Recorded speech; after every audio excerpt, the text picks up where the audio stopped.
What's up, everybody? Welcome back to the Casual Big Ten Podcast. Today is Thursday, June 29th, 2023. We're but a few days away from the 4th of July. And on today's episode, we're going to list the top 5 players, the most exciting players, the most explosive players, if you will, the 5 players that will bring the fireworks to the field this fall. We'll discuss all 5 of those guys, but before we get into that, I wanted to discuss this for just a moment. It's been about a week since I did a podcast. That's normal. I do that all the time. Wait about a week.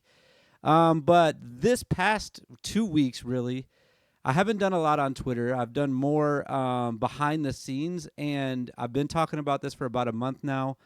We have 14 guests coming on the show in the month of July to discuss their team, the preview to the 2023 football season. I have recorded 10 of those 14, and 11 is coming tonight, which means after tonight I will have just 3 to do and start scheduling those episodes to come out. It's going to be a great series. I might not do another regular podcast until after that's coming out. We'll see. I might throw a little bonus episode in here and there. We'll see what's going on. But really excited about that series. Going to tweet out the schedule for that probably tomorrow afternoon so that you can circle the calendar for your team and find out who was the guest on that show. And you can listen to that episode. They're all about 30 minutes, 40 minutes long. But again, really excited. Or you can follow all of them. You can watch them all, and you can become an expert on every single team in the Big Ten based on what we talked about on the show. It'll be really exciting. Other than that, not a lot going on. Not a lot of topics to talk about. I've always talked about this. I'm not big into the football recruiting. It's just not something that gets me excited. So I'm not really going to get – I know last weekend, especially listening to some other people's podcasts, team-specific, especially this is the time of year that they are getting excited about recruits. That was the big visit weekend last weekend. I'm not going to go through 14 teams and say every offensive lineman that's going to be coming to your school in the next 2 years. It's just not something I'm going to do. So I'm not as excited about recruiting. So really it's kind of a drag of a summer. I'm really just ready for football. I think we're like 9.5 weeks away from football. Tomorrow will be Friday. So I think it's exactly 9 tomorrow. Really excited to get it going, and just watch some football. Let's get into this though. I said I was going to do a top 5 list of the most explosive players, the ones that are bringing the most fireworks for the 4th of July weekend. Let's talk about the fireworks. Let's talk about these guys. Here's some things that I wanted to say before that, though. I only picked one player from each team because there's a few teams out there, you could probably think of them right off the top of your head, that have a few really explosive guys, a few guys that will be going to the NFL even. But I wanted to limit it to one player per team, and I wanted to use only each team once. So in other words, like, Ohio State's the first team I'm thinking of. There's a few guys I could have pulled from Ohio State, but I didn't put 2 Ohio State guys on the list, if that makes sense. So let's jump into this. I got some highlights today. If you're watching on YouTube, you can watch along with those highlights. So go check that out. Hit subscribe if you would like to. I'm not going to beg, though. Come on over to YouTube if you want to see it. There's highlights on the screen right now. First guy. Most explosive guy out of the Big Ten West. Everybody knows his name. He's number 9 in your program. He's number 1 in your hearts. But he's number 5 on this list. His name is Tory Taylor, the punter from Iowa, bringing the fireworks last year. What a season he had. And I can't wait to watch him again. Hopefully, especially if you're an Iowa fan, he's not on the field as much as he was last year. 82 punts last year for Tory. 82 punts.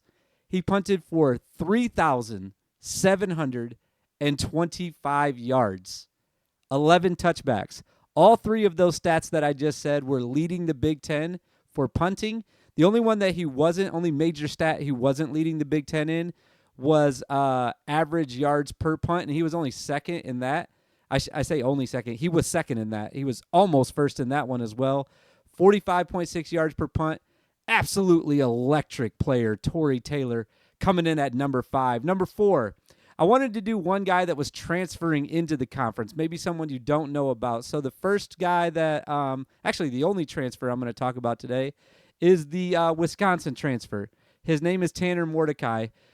The only highlights I have are from SMU from the last 2 years because that's where he played the last 2 years. There's not really any highlights from Wisconsin unless I pulled some spring game highlights, which I did not do. Let's talk about those last 2 years, though. This guy went off video game numbers for SMU. If you're not familiar with him, 72 touchdowns in 2 seasons at SMU.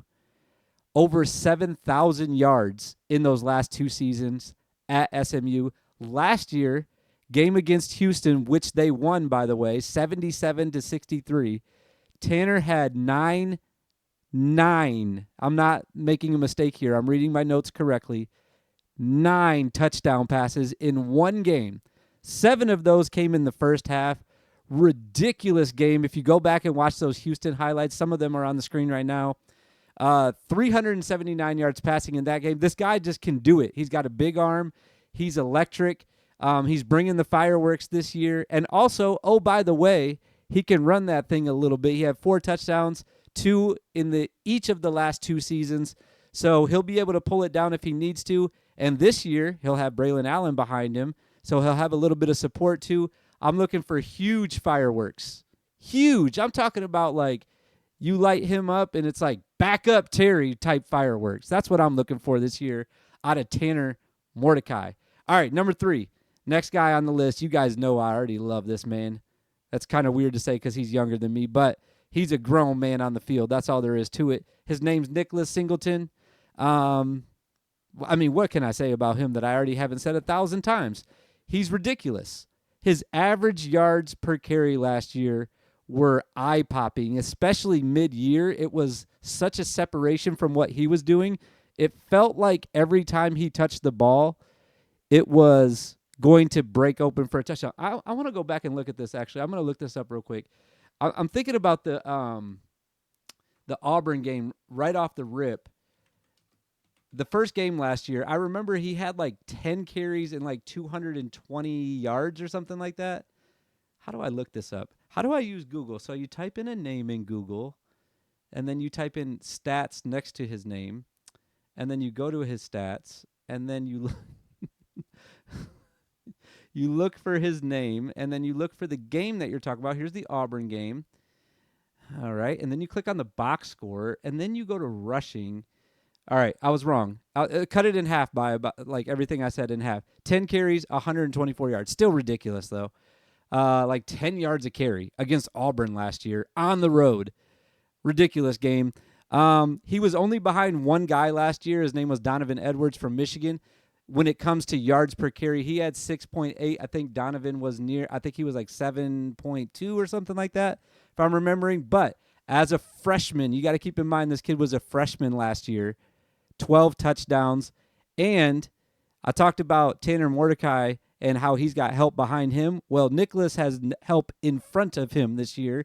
Drew Aller, 5-star recruit, looked amazing in the spots that he came in last year for Sean Clifford. I think that this year, with someone that's even more competent at quarterback, Nicholas is just going to go off this year. When you have to respect the pass as much as they're going to, this year, it's going to really open up the box for Nicholas, and I'm expecting like borderline Heisman year for this guy. He's going to bring the fire. He is definitely going to bring the fireworks this fall. All right, my last 2 guys. I'm going to preface this real quick before we turn over to them. They were basically tied for me, my last 2 guys. I could have flip-flopped them. This next guy could have been number 1, and the other guy could have been number 2, and I'll explain why I put them in that order here in just a second. But who I did pick at number 2 is Marvin Harrison Jr. I'm old enough to remember Marvin Harrison, period, when he played for the Colts. Now his son's playing. If you're young or you didn't know that, if you're young, go to YouTube and look up his dad's highlights when he was playing with Peyton Manning, by the way, if you're really young. Marvin Harrison was ridiculous. His son is better, I think. I don't remember seeing Marvin Harrison in college, his dad, but I am remembering seeing Marvin Harrison Jr. in college.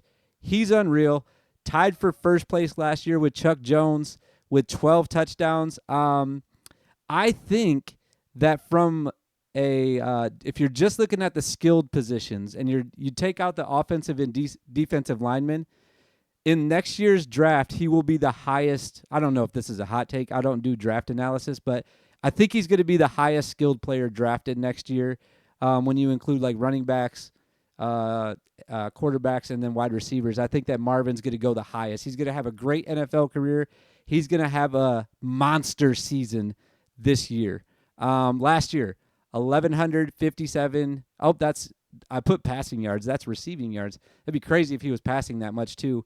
And then the thing with him is he's just a walking highlight. Even like you could say all the stats about him, the 12 touchdowns, the over 1,100 yards receiving. But really, when you watch Marvin play, the ridiculous catches he makes are why he's got to be on the list and really high on the list for guys that are bringing fireworks this fall and to be talked about this holiday weekend. All right, the guy that's number one, I don't know if this is a hot take or not, but it's Blake Corum from Michigan. I think that the reason I put him number one over Marvin was because Blake has a little bit more control over his explosiveness. He has control over what he can do. He's going to be handed the ball, and then he's going to be able to do what he needs with it. Whereas Marvin, he's got a brand new quarterback this year, Kyle McCord, and he's not really in control of when he gets the ball, how he gets the ball, where he gets the ball. If it's a bad throw and Marvin's wide open, that's a touchdown right there that he could have had. Blake's not going to have that problem. He's got an amazing offensive line in front of him. He's going to get carries. He has to split a little bit with Donovan Edwards because especially after last year, how much Donovan exploded in that Ohio State game. But Blake's still the guy. He's still the man. He's going to get the majority of the carries. He had a hurt knee last year. I've heard interviews where he said his knee is even stronger than it was before it got hurt. And the impressive thing for me, last year, 18 touchdowns, was only second to a guy that's no longer in the league, Mo Ibrahim, who's playing in the NFL now. So basically, he's the leading touchdown guy from the running back position that's returning. But also, if you just look at the league overall and all the running backs that are in the league, it's absolutely freaking loaded. It's loaded. You had Mo, Nicholas, Caleb Johnson last year at Iowa. You had Mayan Williams, who was a guy I probably could have put on this list as well, but I decided to put Marvin instead. I talked about Braylon Allen, Chase Brown last year, and still with all those guys that were having monster years last year, Blake was at the top. He was the best running back out of all those guys, in my opinion.